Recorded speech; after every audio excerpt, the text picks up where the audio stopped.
Hi, everybody. Welcome. What we would like you to do is put your name and your organization into the chat so that we can see who's here. And if you don't, then I won't call you when it's time for introductions and you might be sorry. You can also use the raise your hand function if you have something that you need to say at the moment. All of the attendees here are muted unless they're called on by a DRMAC staff. Later on in the meeting, we will unmute you and hope that you will ask some questions then. Carol's driving the Zoom bus today, and Diana will be checking the chat regularly. We're always glad to see all of you and are going to take a few minutes now to work on those introductions. I will ask that you be brief so that we can get all the way around the room, such as it were. I will call you by name. If I miss anyone, I'll ask for that input before we move on. So I'm going to see if I can see who's here now. And once we do that, okay, I guess I'll go in the chat and start down the list. Okay, first, Dan. Good afternoon, everyone. My name is Dan Rain. I'm the mobility manager for the City of Lone Tree, and I also administer our Link on Demand free transit program. Thank you. Scott? Good afternoon, everybody. Scott McCary here with Boulder County. Glad to be here. Thank you. Aaron?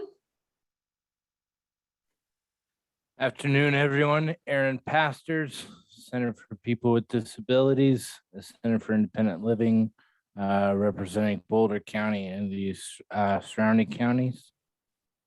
Thank you, sir. Cassie? Hi, everybody. My name is Cassie Batista, and I am calling on behalf of GoGo Grandparent. Thank you, ma'am. Tyler? Hi, everyone. My name is Tyler Sweedock. I'm the Executive Director of the Colorado Smart Cities Alliance. Let's try Aaron Vallejos this time. Hi, everyone. Erin Vallejos. I'm the Manager of Competitive and Special Services with RTD. Super. Anne Marie?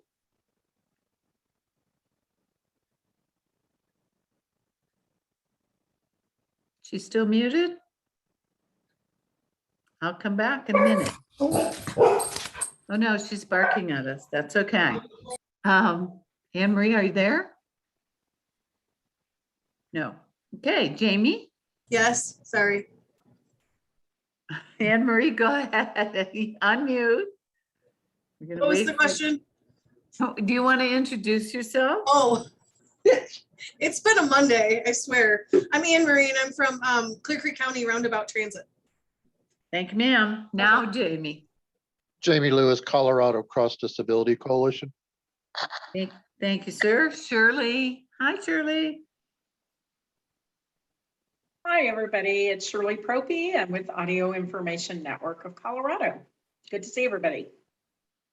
Jean? Hello.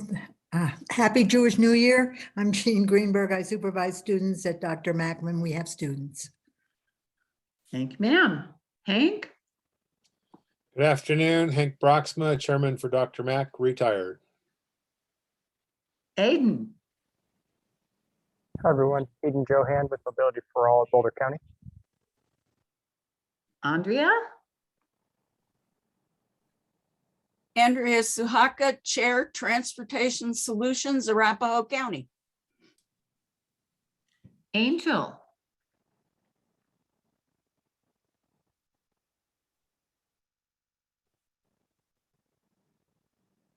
No, Angel. Okay, I'll come back. Wendy?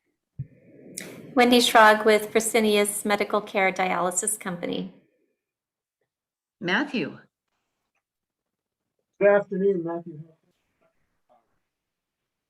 You did say Matthew Helfand, Dr. Cog, but the end of it kind of faded away, so I'll fill in there. Did I fade? Yeah, you're fading away. Don't turn your head away from the speaker.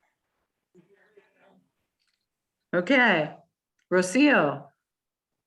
Hi, everyone. This is Rocio Ramirez from FHU. Jennifer.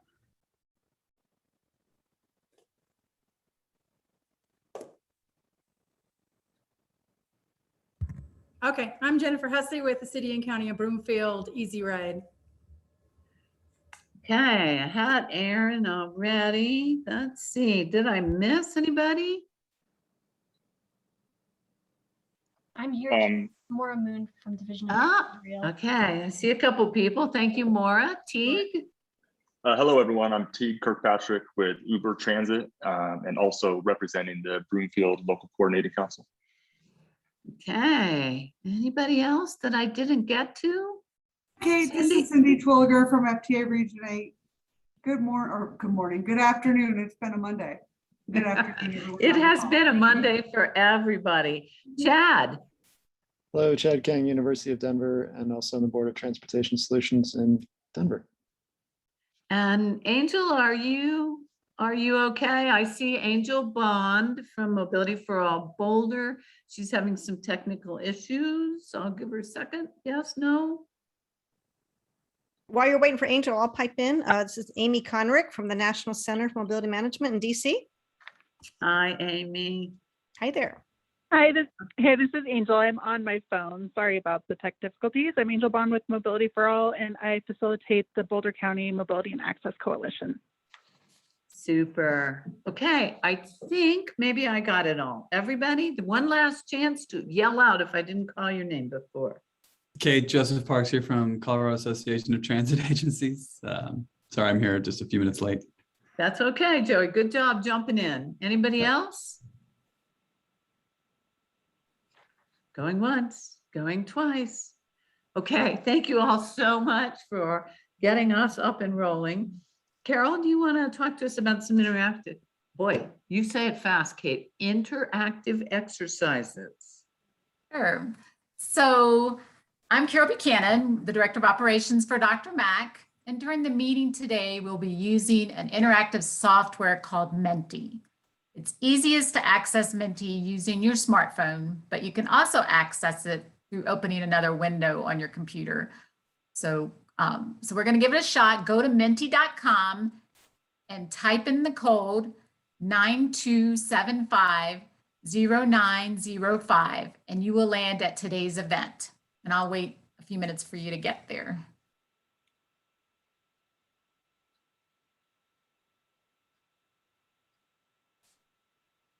So hopefully everyone's had a chance. I get there, I see the question. Go there. And so we're going to do a practice question to set the stage for today's meeting. And our practice question is, what is your favorite bus or train route?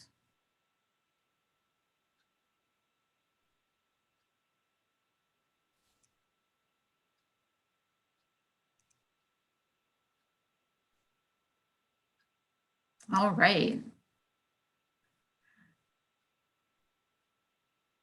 So we got the Flatiron Flyer and got a couple Flatiron Flyers there. Or more than one. Whew, Flatiron Flyer. And then we got some light rail lines, the R and the H. Dan, I think that's your response. I like the one free, so maybe like the mall ride, the one that's free. The one that goes. Is it wrong to love the program that I administer? No, we love it. Okay, we got some out of state, Amtrak, Seattle to Portland, Austin. Yep, takes the number 55, took you downtown. Oh, the Zero. I'm fond of the Zero myself. It was always the one that was getting me around where I needed to go downtown. All right, so that's Menti. That's Menti. And later we're going to ask you to chime in again.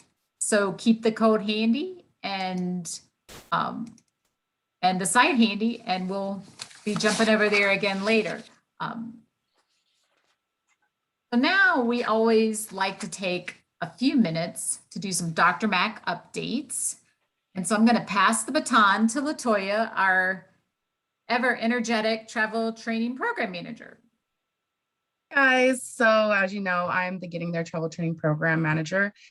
I'm currently doing free online training. We have 4 of them. Each of them are an hour long. Super helpful. It gets you ready to deal with all the anxiety that you thought you had for RTD decreased. You know what I mean? So really a lot of tools to really teach them on how to stay safe, traveling, how do you even start planning a trip? Can you see your bus in real time? So all these really cool things that come along with even writing RTD and knowing how to get around. So you should come check us out on our website. Under Getting There tab, you can go down to Getting There Travel Training and come check us out. It's free right now, so come and take advantage of that.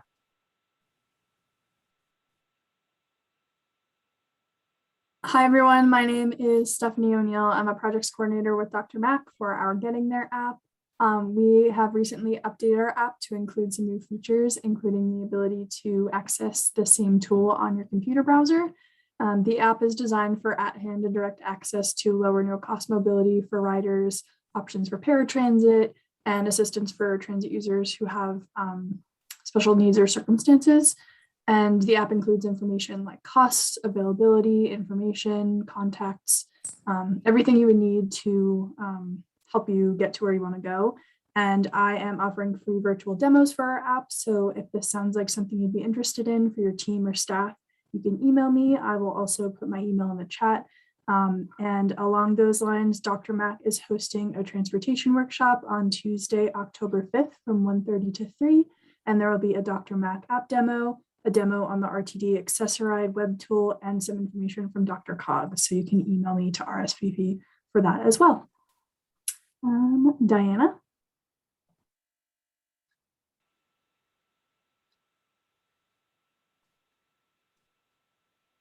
Hi everyone, my name is Diana Castro. I'm new to the team. I'm the administrative assistant. New at Dr. Mac, we have a sustainable outreach brochure like this. And so here on this brochure, you will find all forms of contact to Dr. Mac except telepathy. Also here, you will see our QR code. If you have a phone, take a pic. It will take you to our Getting There guide, to our website, and our new app. So if you would like some of these brochures, you can send me an email. I will share it on the chat and I can mail some out. Paula? Hi, I'm Paula Hillman, and I'm a membership coordinator with Dr. Mac. As part of our membership drive, we're encouraging all those interested in transportation for those with mobility challenges to join. Right now, we're reaching out to all of our transportation providers, those who are serving seniors and those who have developmental disabilities. For example, we've contacted housing authorities and housing developments serving those special populations. And we're also following up with those in our pipeline, such as large employers and healthcare providers. We encourage all of our current members to invite folks to become a member. And it's very easy to become a member. You can just go to our website and sign up that way. So Carol, back to you. So just trying to keep you all aware of our regular Dr. Mac meetings. We host a meeting the first Tuesday of every month, and we alternate between hosting the Regional Coordinating Council meeting, our member meeting, and offering a workshop or training. And as Stephanie said, the next Dr. Mac meeting is a workshop, our annual Transportation Options Workshop. Again, Tuesday, August 5th from 1:30 to 3 via Zoom. This workshop is open to everyone, but it's particularly tailored to case managers and navigators and human services professionals who are trying to help their clients and patients find transportation to the places they need to go. So if you are interested, as Stephanie said, reach out to her. She's going to have her email in the chat and pass the word along to those professionals that you think would benefit from this service. Kate? Thanks, Carol. And I want to point out that we want to thank Angel Bond for the inspiration for our new mini brochures. And Angel, I think that Diana just put a bunch of those in the mail to you as the first person to officially get a group of them. So thanks, Angel. I want everybody here to know that at Dr. Mac, we're looking at new and different modes of transit, just as new as our new card there. We're looking at different partners and different opportunities. We've been working with climate change advocates, rural planners, and immigrant groups as examples on our paratransit app and on our travel training, on our new downloadable Getting There guide, and on our revised website front page. We've been presenting our model to other groups throughout Colorado, as well as to some national groups. We hope to see more communities able to replicate the kind of information and assistance that we offer here in the greater Denver area. Some of the ideas that we're looking at today are examples of how transit is morphing and how we're all affected by those changes. So we hope that you will be involved in the transit field in Denver. I'd like to pass the torch, as we're saying now, or the baton, to Hank Broxma, who's the chair of our board of directors and a longtime presence in human services transportation in our region. Hank? Thank you, Kate. As you note, the theme for today's meeting is transit solutions closer to home. Fixed route service is often the first thing people think about when they think of transit. In the Denver Metro, RTD bus and rail fixed route services cover a large area. More and more, everyone is thinking about transit differently and incorporating other options. These alternatives are often those we may need in proximity to our home. These options we may need include those that get us to a location where we can access transit, or options we can use to help get us around in our neighborhoods or local communities. To help us explore these transit solutions, we have assembled a very impressive panel. We also have a longtime proponent of multimodal transit to moderate the panel. Please welcome Scott McCrary from Boulder County Transportation Planning. Scott? Hi, everybody. Thank you, Hank. I am Scott McCrary with Boulder County Transportation, and I have the privilege of introducing our panel today. I'm excited to be here. Each person will get about 7 minutes to talk a little bit about their programs and projects. And then after that, we get to ask them questions directly. So you can use the chat function or even raise your hand, or your virtual hand, if you will. So I'd like to start introducing those folks. This is the list you see here on the screen. So Dan Rain, he's the mobility manager at City of Lone Tree, and he manages the Lone Tree Link on demand. Welcome, Dan. Aaron Vallejos, who's the manager of competitive and special services at RTD and runs the RTD Flex Rides services for RTD. Welcome, Aaron. We have Kara, who works with Lyft, and she specializes in Lyft, transit, bikes, and scooters. So that's Kara Bader. Welcome, Kara. We also have Tyler Sweedock. He's the executive director of the Colorado Smart Cities Alliance. And he'll talk to a little bit about autonomous vehicles in Colorado. And last, we have Cassie Baptista with GoGo Grandparent. And GoGo Grandparent is a ride services for older adults and people with disabilities. So a really excellent panel today. So with that, Dan, I'd like to pass it off to you, and you'll be our first presenter. That sounds great. Thanks so much, Scott. And I'm going to go ahead and share my screen. And let's see here. Can everyone see my presentation screen? Can I get a verbal? Yes. Okay, sorry, I can't really see anyone. Yes. Yes. Okay, well, we're underway then. Yeah, my name is Dan Rain, and I am the mobility manager for the City of Lone Tree, and I do administer our Link on Demand program. And here's a quick update for you. Well, that moves fast. So the city of Lone Tree is a very business-friendly, family-oriented suburb just at the southern end of the Denver region. You know, what typically defines us is the intersection of two major highways, C-470 and I-25. However, we are a bustling employment hub for South Denver that includes large businesses such as Charles Schwab, Kiewit, Cochlear Americas, Skyridge Medical Center, Kaiser Permanente, and the Park Meadows Retail Resort. So come on down and see us when you get a chance. And when you do, you should try out Link on Demand. So our Link on Demand program started as a first last mile program, whereas it would the current light rail system had only ended at Lincoln Station.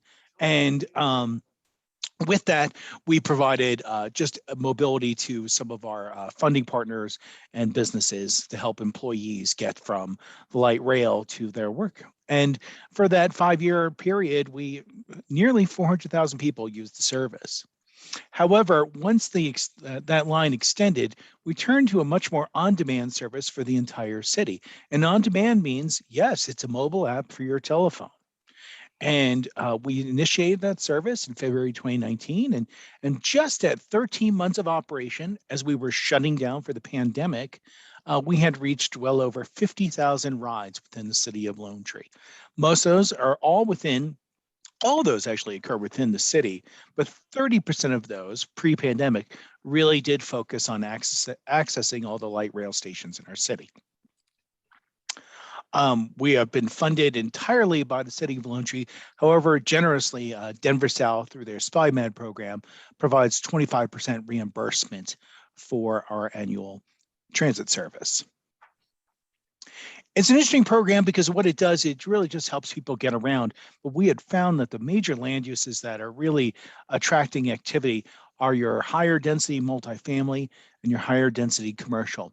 In a nutshell, people are choosing to live here because they have access to free local transit that gets them around the city. And it's an economic development tool as well for us because it allows people to work and live within the city as well as spend their money within the city. Post-pandemic, we had to reboot the services. So we started up with a different vehicle, which is far more fuel efficient. But we are fortunate to retain our drivers. The important thing about our drivers is they have years-long relationships with a lot of our residents, our customers. And so we provide full ADA service. And when you download the app, of course, that's free as well too. You would just toggle if you do need assistance, there's an ADA toggle that you would hit so that we would go door to door. Now, if you're able-bodied and you don't have any challenges to mobility, we would ask the user to walk to the nearest corner to help maintain the efficiency of the service. We continue to evolve. So what we're starting this year is we're introducing mobility stops through the city on streets at only at 25-mile-an-hour speed limits to stop within the public right-of-way to pick up folks. As you all probably already know, we still are requiring masks on our vehicles. Drivers wear them as well too until we receive additional guidance from CDOT and FTA. Interesting piece of data here is now in the pre-pandemic period, you'll see that there's a lot of little pickups throughout the whole city, and this is largely smaller trips. But when you start getting to the larger, if you would, circles, those means more rides requested at that location or requested destinations.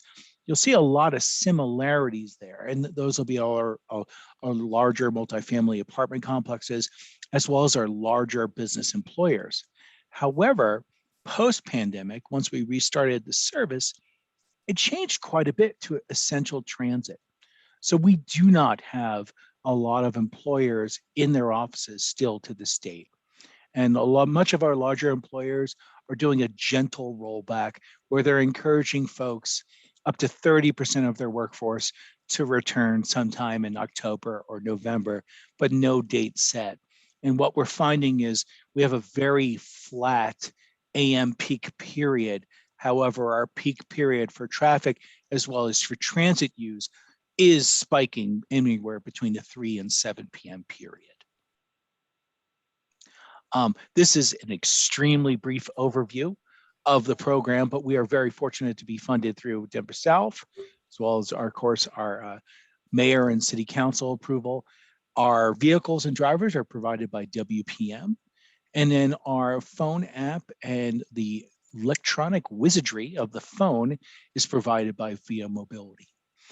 This concludes my presentation. I'm going to stay on as long as possible. We are in a project with CDOT. We're putting in a mobility hub here at the city of Lone Tree. So I will have to split. If I do not get to your question, please post it in the chat and I can follow up with you separately. Any questions?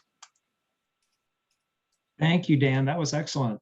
Really appreciate that. And if anyone has questions for Dan, you can send them to Carol or to Dan directly, and then we can follow up. So Dan, thank you for offering to follow up questions later.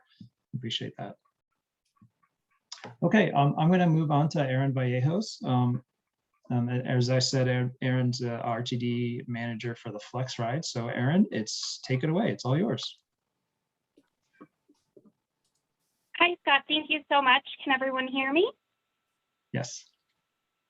Excellent. I got the unmute right on this one. We use Teams internally, so a little bit of a learning curve there. Thank you, everyone, so much for having me. I believe that Carol was going to share my presentation, but I do have it up if I need to go ahead and share.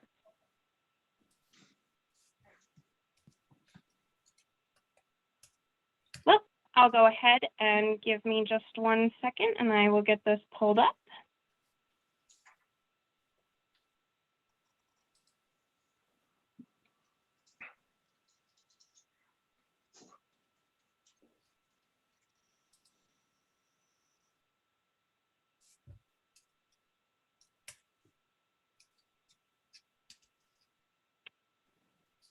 Good technology catch, Aaron. Good job. Okay, so as I mentioned, I'm Aaron Vallejos, the manager of competitive and special services at RTD. So as some of you may or may not know, RTD was really a pioneer in kind of demand response transportation services. It really started out as an option for commuters to make first and last mile connections to RTD transit services, primarily in some of our more business areas. Currently, we have 22 Flex Ride service areas. I was going to put a slide in here with a picture of that, but our service area is so large, it was quite a small image. I didn't really think it would be of much use for anyone to see. So I would suggest going to the RTD website, rtd-denver.com, and going to our Flex Ride page. There is a map that has the overall service areas, but it also has individual maps where you can really zoom in if you're looking for a particular area, so you can really get a good sense of the boundaries. So again, it primarily started out as connections to our park and rides, but now it has really expanded to include also just local transportation to medical centers, business parks, shopping. We even serve some students that are going to and from school. It is similar to a ride share service. So Flex Ride is available to the general public on a first come, first served basis. You can book reservations up to 30 days in advance or as little as 10 minutes before the pickup that you need. It is open to our paratransit customers. And then you can either book online or by calling our customer care, which is 303-299-6000. So just a little bit about our service right now during the pandemic. We have reduced our service quite substantially. Most of our Flex Rides operate right now from 6 a.m. to 6 p.m. It has been very interesting to see that some of our Flex Rides that kind of serve some of those more medical centers, essential locations like shopping centers, pharmacies, those have really retained their ridership a little bit better during the pandemic than some of our Flex Ride areas that primarily serve business parks, where a lot of people are still working remotely. We are still seeing ridership down in our Flex Rides. Our service standards kind of look for about 3 boardings per hour. And again, some of our Flex Rides that are maybe more focused on the hospitals are getting close to retaining that, while some of our business parks are still at about 1 boarding per hour. So we have really seen a big shift in some of our ridership, and I'm hoping that as more places are opening up over the next few months, we will see some of that ridership return in some of the more business-focused areas. And then something just to note, FlexRide versus Access-a-Ride, they are a little bit different. Our FlexRide service at RTD is open to all of our customers, but you must be traveling within a designated service area, whereas Access-a-Ride has an application process, but that will travel anywhere within the ADA service area. FlexRide, again, reservations, you can either call in a reservation or schedule online, and then you can also do what we call a quick board. At some of our park and rides where we have scheduled meets or times that they are there every hour, you can just get right on that FlexRide and let the driver know where you want to go and board right there. Both of our FlexRide and Access-a-Ride vehicles are fully accessible. We can take up to 13 customers on the FlexRide vehicle with a 1 wheelchair max, and we can have 8 customers on an Access-a-Ride. And then one of the other big differences for FlexRide is it is a local fare. So it is $3, and then you can either transfer to our bus or rail, or if you're transferring from our bus or rail, you would just use a transfer from there.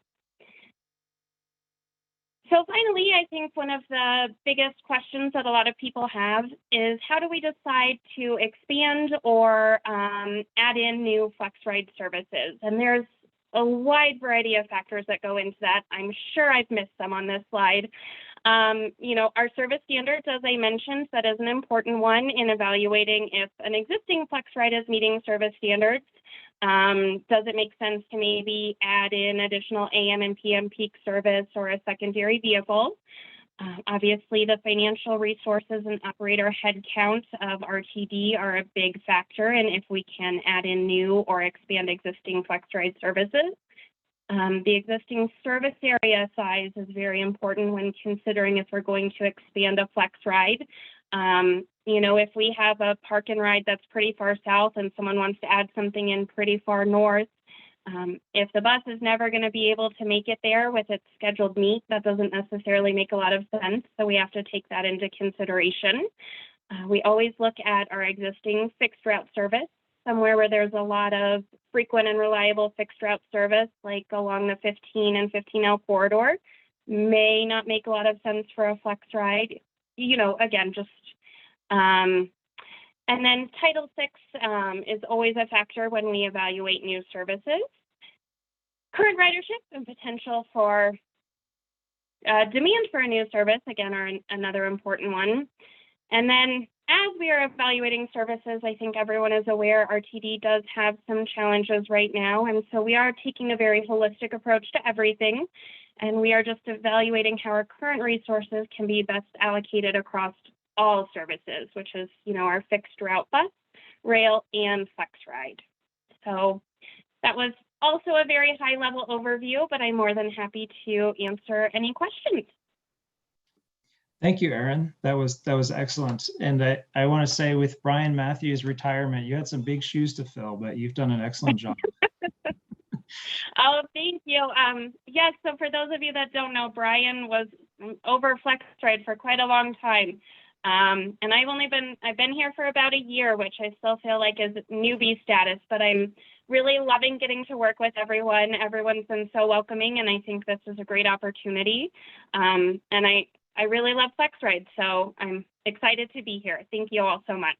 Great. Thank you, Erin. If you have questions for Erin, go ahead and type them in the chat, or towards the end, you can raise your virtual hand and then we'll ask questions that way. So next up is Kara Bader. So Kara's with Lyft Transit Bikes and Scooters. So Kara, I'd like to turn it over to you for 7 minutes or so. Thanks so much, Scott. I'll share my screen as well. I'm new to this role. I'm here about week 5, and so I appreciate an opportunity to talk to you all about the role that TBS and our bike and scooter program plays within the Denver ecosystem, as well as Lyft as a whole. So as you can see here, our mission really at Lyft is to improve people's lives with the world's best transportation. And that can encompass a variety of things. It can encompass the experience that a resident might have walking, connecting to an existing fixed route transit service, through access to a bike or a scooter, or through the kind of traditional ride share that you may know or have been introduced to first as Lyft and the Lyft brand. Within transit bikes and scooters specifically, we have a few policy goals that drive the way that we as an organization operate and partner with local governments. And I think that the outcome focus of these goals really shows the way that this part of the business really enhances the transportation ecosystem and the multimodal existence that most people lead in their day-to-day lives. You know, we're committed to transportation equity and increasing access to mobility for all members of the community, to helping deliver safe streets and cities. And that includes ensuring that streets are designed around people and not cars. And so we invest in changing the street design to be bike and scooter friendly, to be transit friendly, to educate riders on how to safely use bikes and scooters, and to help cities build better infrastructure. And particularly committed to transit integration. And so, you know, we've integrated transit planning into our Lyft app and our partner apps across the business so that we can really adopt a mobility as a service model, recognizing that often people that are taking transit trips or are transit dependent might have to walk a couple blocks to get there or need to get a few more blocks to their final destination. And we want to offer tools that allow people to use Lyft and transit and the variety of modes that they may choose as a seamless part of their day-to-day lives. In Denver, we recently this year launched a new bike and scooter offering that replaced the previous dockless permit program that existed in 2020, as well as is the successor to the B-Cycle program that ceased operations at the beginning of 2020. Excuse me, Kara, you have a message covering part of your program. Oh, hopefully that cleared it off. Thank you, Andrea. So through the program launch this year, both Lyft and Lime were selected competitively to offer a maximum of 3,000 scooters, that'd be 1,500 each, and at least 600 bikes or 300 each. And that program launched this year and will go through the next few years, you know, provided we continue to be operators in good standing. And we're really seeking to provide a high quality service that integrates into residents' daily lives. I wanted to show here an example of the bike and scooter stations that we're working to bring into Denver later this year. Here's an example of what it looks like in Portland. And we've been trying to bring these stations as a part of the street typology within markets that we operate in to really offer a transit-like experience for bike users and scooter users so that there's predictability in where you might be able to find a bike or scooter, so that there's order and that there are places for people to park these that are out of the sidewalk, out of places where an individual might experience some form of interference and really become a new type of micromobility station. I also wanted to highlight a few you know, aspects of our operations in Denver that enhance this multimodal experience.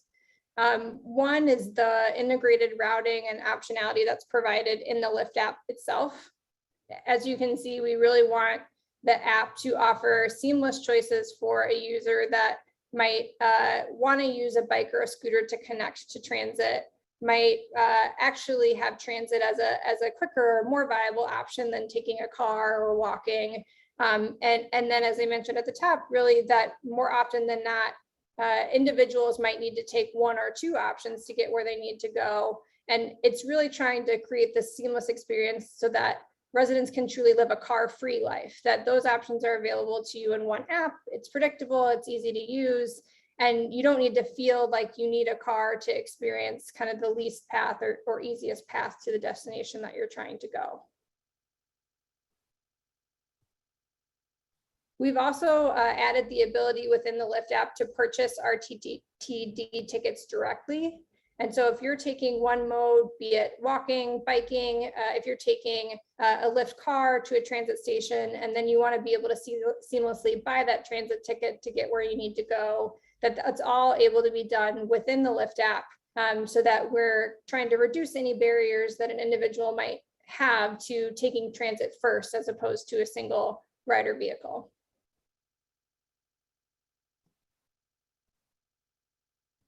I also wanted to talk very briefly about the options that we've invested in to make sure that Lyft bike and scooters are an accessible option for residents, particularly residents that might be income sensitive to different types of mobility options.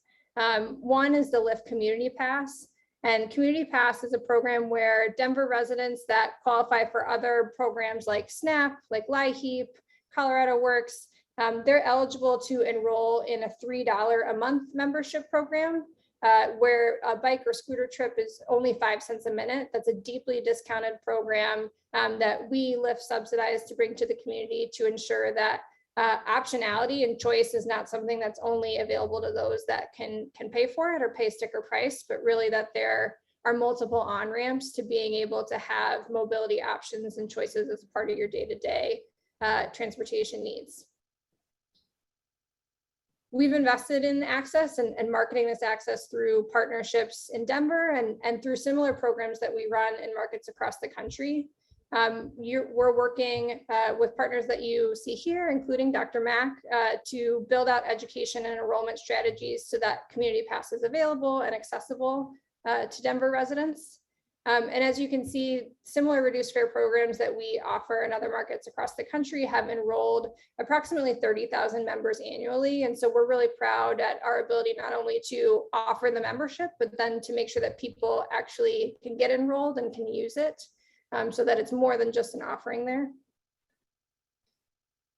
We've also committed to continuing the city's tradition of offering 5,280 free annual passes for Denver residents, or 5,280. The free annual pass is really Lyft Pink. So it's a no unlock fee, discounted member pricing, and reduced barriers for multimodal travel. And so it's a really high value option that residents will be able to access through our partnership with community partners that will be giving away these annual passes. And we feel like it's a very good tool for a resident because it would be for one whole year. It helps reduce barriers across the board, and it truly offers that multimodal experience.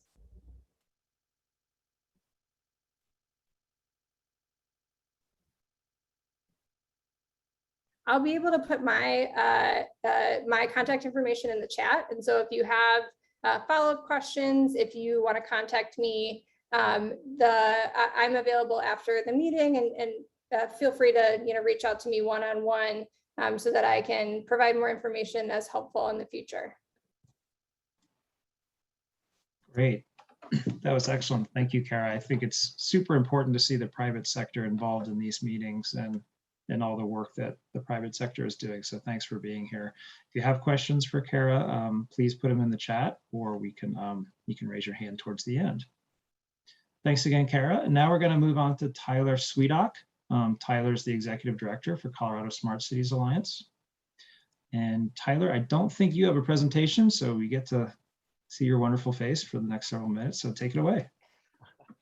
Thanks, Scott. Yeah, I'm going to be relatively brief today. I don't have any slides for you, but hopefully we can dig into the Q&A relatively shortly, which I'm sure that's what you're all eager to get to. So as Scott mentioned, my name is Tyler Sweedock. I'm the Executive Director of a nonprofit in Colorado called the Colorado Smart Cities Alliance. Our mission is to create the technology partnerships that can improve quality of life through the testing of new solutions here in the state. And we do a lot of work in mobility. My personal background is at CDOT and the city of Denver, working on new mobility solutions to deploy here in our state. And we focus specifically here at the Alliance on how new sorts of technologies, and really the tip of the spear of the evolution of transportation, can actually be deployed here in the real world to be tested with the partners required to successfully implement these things. So when we look at transportation, we see a number of barriers specifically around access, around frequency, around first and last mile access, but mostly around cost. The cost of transportation is really, really expensive. And if we want to solve some of those other issues and barriers, filling in these gaps, providing more accessible and inclusive mobility options, lowering the cost of transportation is one of the primary ways to be able to address those issues. There's a lot of new tools available to us in order to lower that cost and hopefully improve other things in the interim as well. First and foremost, one of these new technology tools is the ability for vehicles to become more highly automated. One of the highest costs of transit is the driver itself. And not only that, but it's almost impossible to find all of the drivers needed for transit agencies to continue service at even current levels, let alone expanding. And so this technology has a lot of opportunity to reduce costs and increase safety, but so does the electrification of the transportation sector. If you look at what the major costs of providing transit service are, you have capital costs for the vehicles, you have operations and maintenance costs, and you have fuel costs. Those are really the three highest things. Electrifying mobility can drastically reduce the amount that we pay for fuel and the amount that we pay for maintenance as well. And then there's lots of other technologies around that enable mobility on demand, as other panelists have spoken about already, and the advent of micromobility. And so our role is to figure out ways to actually test these types of technologies in new ways in the real world, which is what AVCO is. AVCO, short for Autonomous Vehicles Colorado, is a project we've been working on for about 2 years here that has deployed the nation's largest fleet of highly automated, all-electric vehicles into transit service. So these are, I'll put a link here in the chat for you. If you go to avco.city, you can see an example of this project. But these are highly automated level 4 shuttles. So they don't have a steering wheel or brake pedals or a driver's seat. They are fully driverless. They seat 6 passengers seated. And right now we have what will be 9 of these shuttles operating in a free public transit service in Golden, Colorado. This is unique. The School of Mines is the operating partner, so they're the ones operating this service. And there are onboard ambassadors that can help you get on and off the shuttle and answer questions and take over control of the shuttle if they need to, that are Mines students. Again, this is a free service. It's a fixed route, almost like a BRT type service. So every 5 to 10 minutes along 3 different routes across the School of Mines, connecting to downtown Golden and to student housing, you can hop on and off any one of these shuttles for free at a bus stop.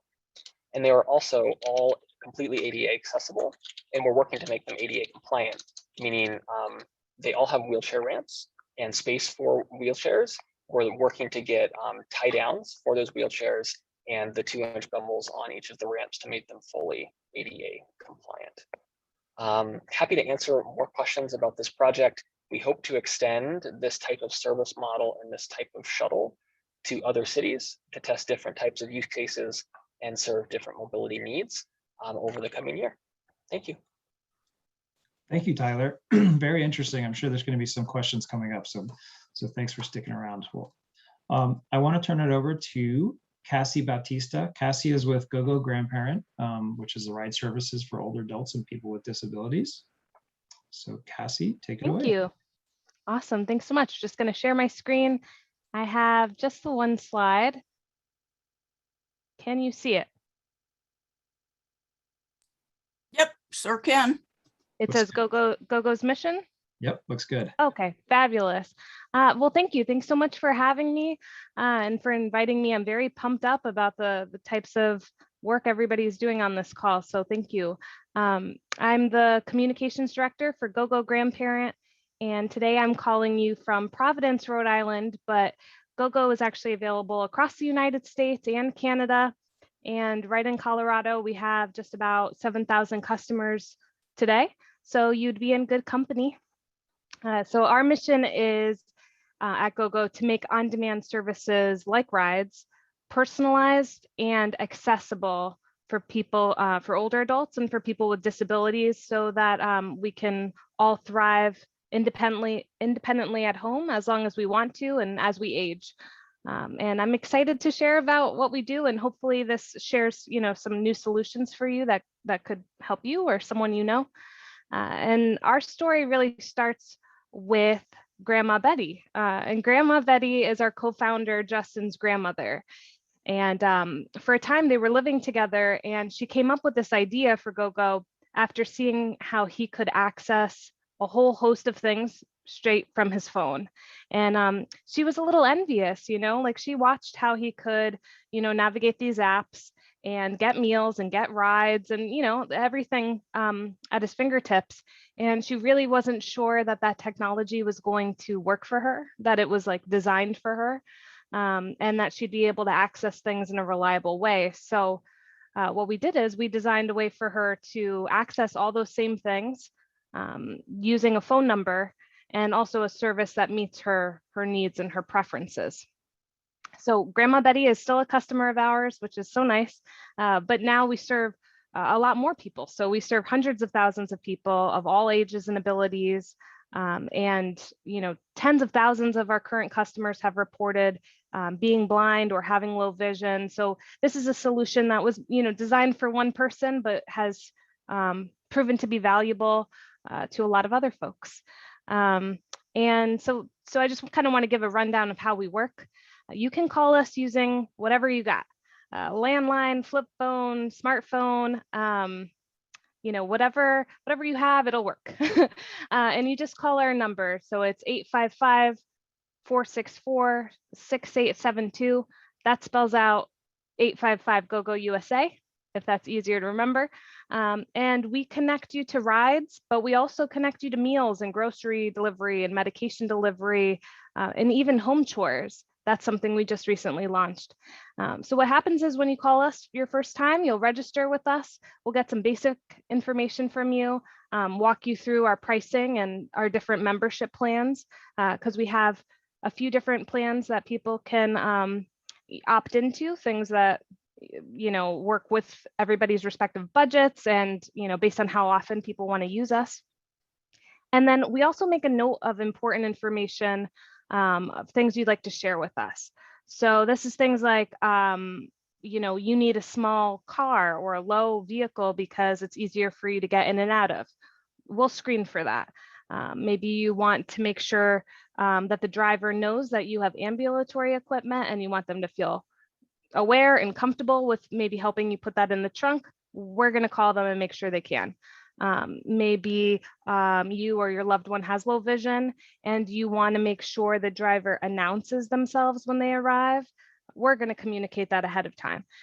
And so we collect all that and we save those preferences to your account.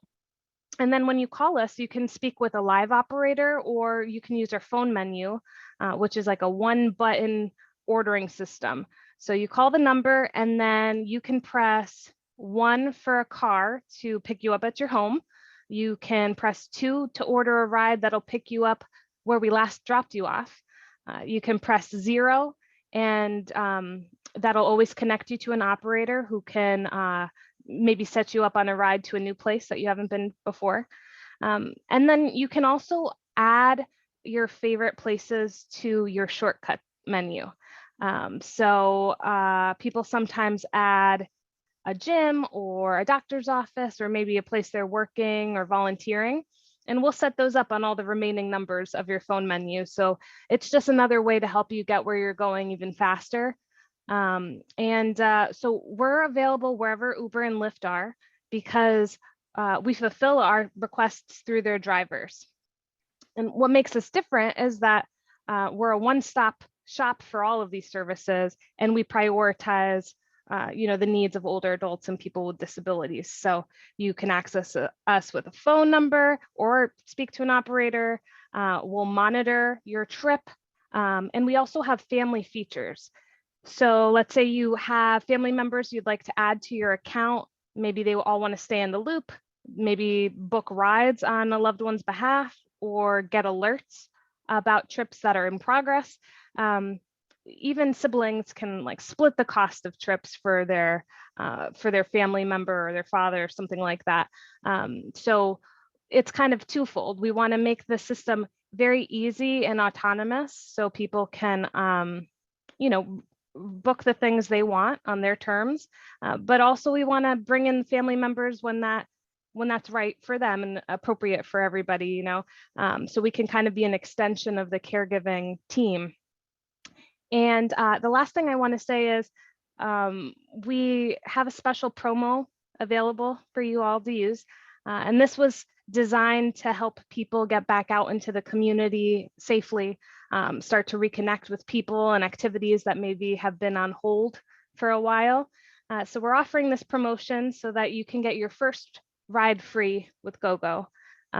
We always offer your first month membership trial for free, so you get to test things out, but just to sweeten the deal, we also are making sure you can get your first ride free up to $25. So this expires on September 21st, but all you have to do is give us a call and give the operator this this promo code GoFreeDenver. You don't have to be in Denver to use it. It's just going to let my team know you were part of this meeting.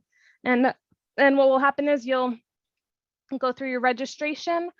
We ask for a $25 sign up deposit to your account with a credit card, just to make sure you always have a balance so that drivers are paid and everybody stays happy.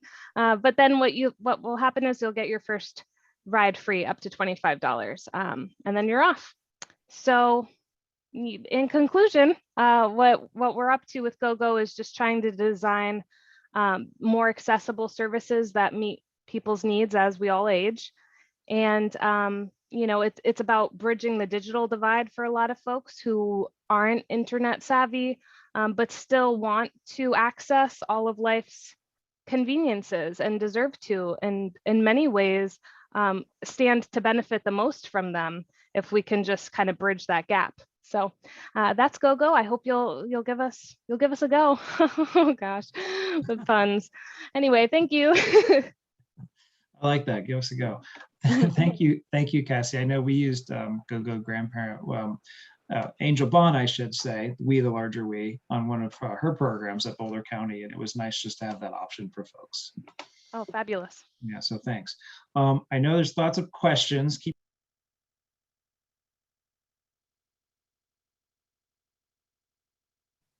You're muted.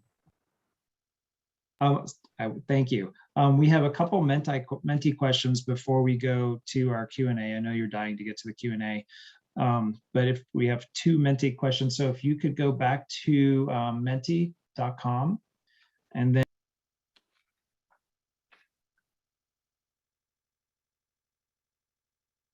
Scott, you're muted again.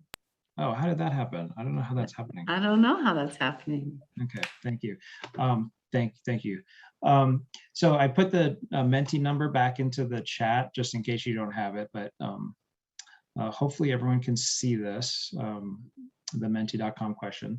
I'll just read it. So after hearing about these alternative transit solutions, what did you not hear that you think our region needs? So I'm just going to give you a minute or so to type in some thoughts here, and then Carol will present those in a word cloud to us.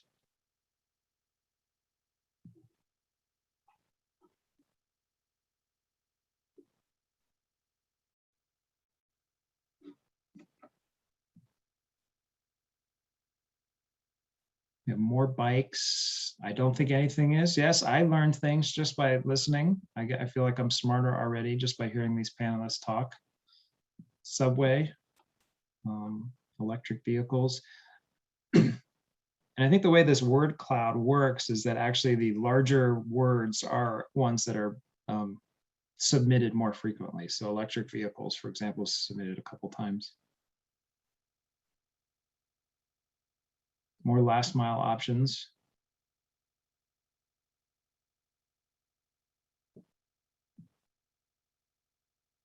Fare free transit. Yeah.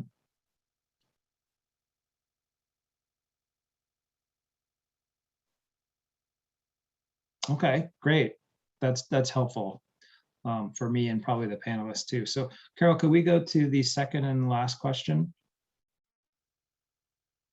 What solutions would best solve our dependency on single occupancy vehicles?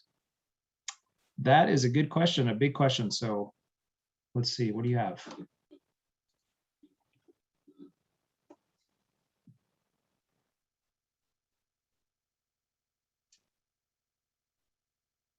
Free transit, more trainings, more bus routes, more buses.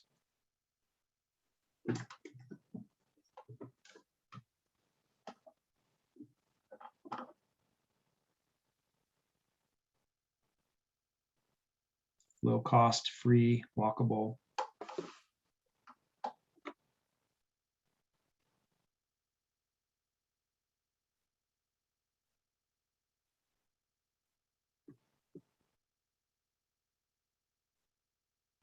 Circulators, thank you. Thank you, Carol, for scrolling down. BRT, protected walk infrastructure, safe streets. Education and awareness, always important.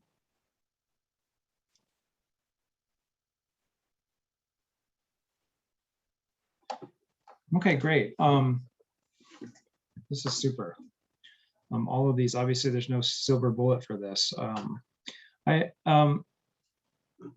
Please continue. If you haven't put questions in the chat, please do that. Also, you can raise your virtual hand. Excellent presentations from everybody today. I think, Diane, you're going to help me see what questions we have, either virtual hands or chats. I think, maybe as that's happening, as folks are putting in their questions and so forth, I have a question. So we just saw that free passes and lower cost for transportation was something that people are interested in. And Kara, you had said that, if I can put you on the spot, Kara, you had said that Lyft has done numerous things to try to break the barrier or to help with low income. One of the things that I think that the RTD Lyft program has had trouble with is the verification process, the income verification process, which is cumbersome and people are reticent to sign up for it. How does Lyft verify what the low income or how people are qualified for those programs? Yeah, so we've taken a variety of approaches, and I can say from my work in previous spaces that verifying income eligibility is a challenge across the board. I think one thing that we're doing in Denver that I think helps is we provide seamless integration with the RTD Live program and pass. So if you are already eligible and enrolled, all you have to do is link your card with our system, and that means you're automatically enrolled in Community Pass. I think one of the things that we're starting to build out here that was delayed due to COVID, but has been pretty successful in other cities that we work in, is also investing in the community partnerships to help enroll people where they're at. And so, we will fund community partners that help meet people on the ground, meet people in person, walk them through the process of enrolling and talk through those other eligibility factors, whether it's someone's Medicaid pass or SNAP eligibility, so that it's less about the cumbersome paperwork and more about drawing a connection to, if you're already receiving this, how can we show that and get it linked into your account so that you can benefit from Community Pass. And so I think that in places like, I work in Chicago as well, we have a network of community partners that understand eligibility there and use that as a way of bringing people into the reduced fare membership. Okay, great. Thank you. Yeah, it's been a challenge for other programs here in Denver, as you know. So, and just to make a comment to that really quickly too, is part of the training too, also that links between RTD and Lyft is that if you qualify for the Lyft program with RTD, then you are automatically qualifying for the Lyft Community Pass. And I know that that's something that they've been working really hard with. So that too might help you out a little bit. Just thought I'd throw that in there. Great, thank you. I appreciate that. Yeah, please chime in, folks, if you have other thoughts. That's really helpful. I see Aiden's hand is up. Aiden has had a hand up for a bit. My question is sort of a follow-up actually on Scott's, also for Kara. I was curious with the Community Pass program, are there greater options for people paying who may be unbanked or maybe don't have a $50 minimum balance in their debit or credit card at that time? Because I know that's a challenge oftentimes with low-income folks who are using normal Lyft, is they don't have that balance required to. Yeah, so we are working on the functionality to be able to basically have an alternative card that isn't a Lyft app open the bikes and scooters. We haven't deployed it yet, but are looking at it in the next few months to be able to basically have a separate card or fob that would tap to a bike or a scooter that could be linked to a prepaid account or debit account, as opposed to needing to have that rolling account option.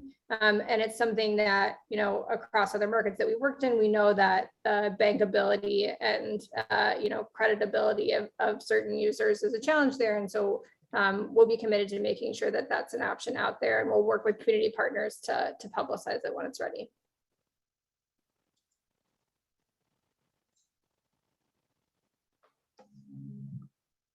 Excellent. Who else has some questions? I mean, I still have more questions, but I don't want to. I was gonna say, Scott, along that same lines, maybe Cassie could talk about how that's managed a little bit more with GoGo Grandparent, because I know families can contribute, like she said, and split fares for older adults, but maybe she could talk about people who are unbanked or whatever. Thanks. Yep. So yes, you can totally have multiple people on the account to help kind of split the costs, but also for people who have access to, I believe it's called Direct Express, which is Social Security's prepaid debit card. That's something that we also accept as payment for our rides and our meals and our grocery services. So that's one thing. Another thing is that we often will partner with communities, different towns and municipalities, to create some kind of partnership that will reduce the fares and reduce the cost of the services.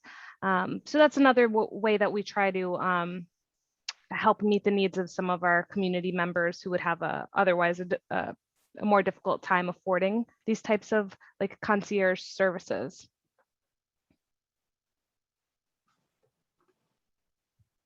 Great, thank you. I don't see any questions on the chat. Okay, thanks, Diana. I'm looking for hands, not seeing any.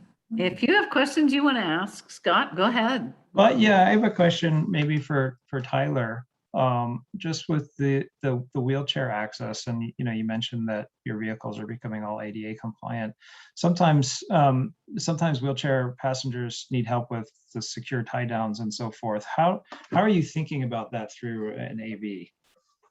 It's a great question, and since it hasn't been done before, I think we are having to think about it.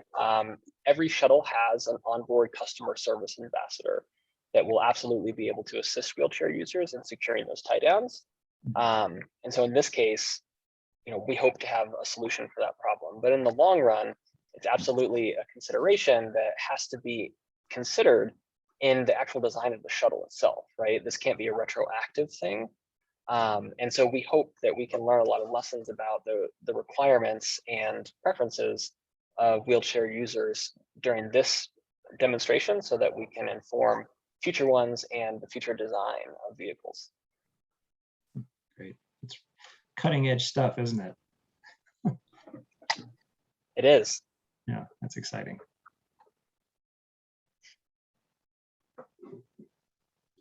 Nobody else? Okay, so we have a policy that if we're looking toward wrapping up, we are always willing to go home 10 minutes early and give you all some time back in your busy day. So we're gonna try one more, see if anybody wants to talk. Scott, I know you have more questions. Oh yeah, I could be here all day. Well, maybe on the wheelchair front, I mean, with the other private sector, not other, but private sector like Lyft and Uber, that's traditionally been a difficulty, that wheelchair users can't just use a Lyft app or an Uber app to get transportation. So we don't have someone, actually someone is from Uber on the line. They're not one of our panelists, but I don't know, any thoughts maybe, Kara, about how Lyft is continuing to kind of respond to trip demand from wheelchair users? Yeah, so I'll plead a lack of specifics in Denver specifically, since I'm relatively new here and have different colleagues that work on the rideshare side.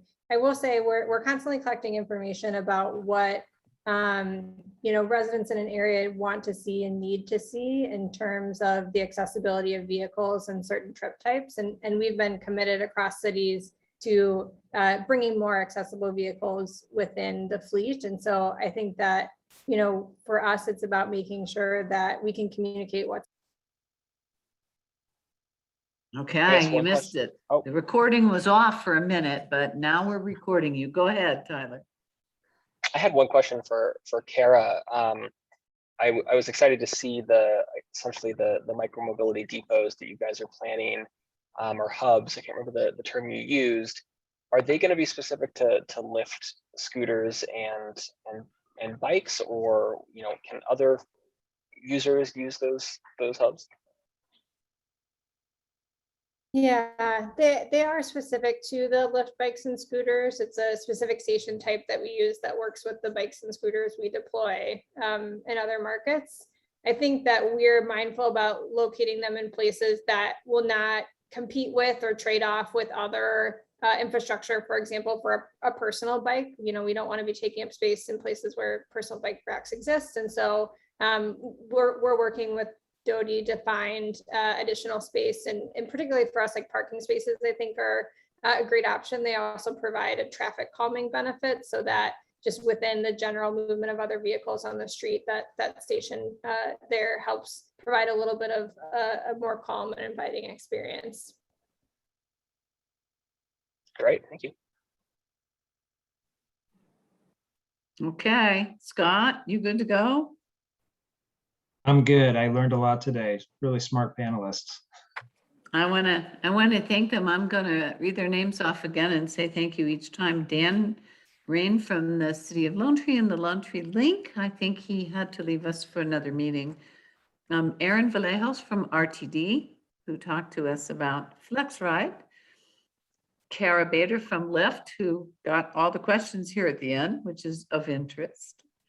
Tyler Sweedock from the Smart Cities Alliance, who brought an outlook that we don't hear enough from, and we need to work on that some more. And Cassie Batista from GoGo Grandparent, who Dr. Mack has been very, very fond of for a long time for all of the things that they do for the people that we serve. I want to let everybody know, you all, I guess everybody has their contact, the panelists, in the chat. You can scroll up and down in the chat to find it. The next Dr. Mack event will be our Transportation Options Workshop, which is Tuesday, October 5th, same time, 1:30 to 3. And make a note, again, that we meet every first Tuesday of every month, regardless of Labor Day, and the fact that we all feel like it's Monday. We meet on the first Tuesday from 1:30 to 3. And if you have any questions, you can reach out to any of us. We hope you'll join us then. Stephanie O'Neill is taking reservations and answering questions about that. You can call her on our main number, which is 303-243-3113, or you can email her at soneill@drmac-co.org. And before I let you all go on to the rest of the day, I really want to thank Scott for stepping up to the plate and being our moderator, and Carol for putting this meeting together, and all of the Dr. Mack staff who work so hard every month to make this happen. And last call for anybody. Carol, you want to say anything else before we go? Oh, just thank you all for coming today and being such a great group. And thanks again to the panelists, and we'll see you in October.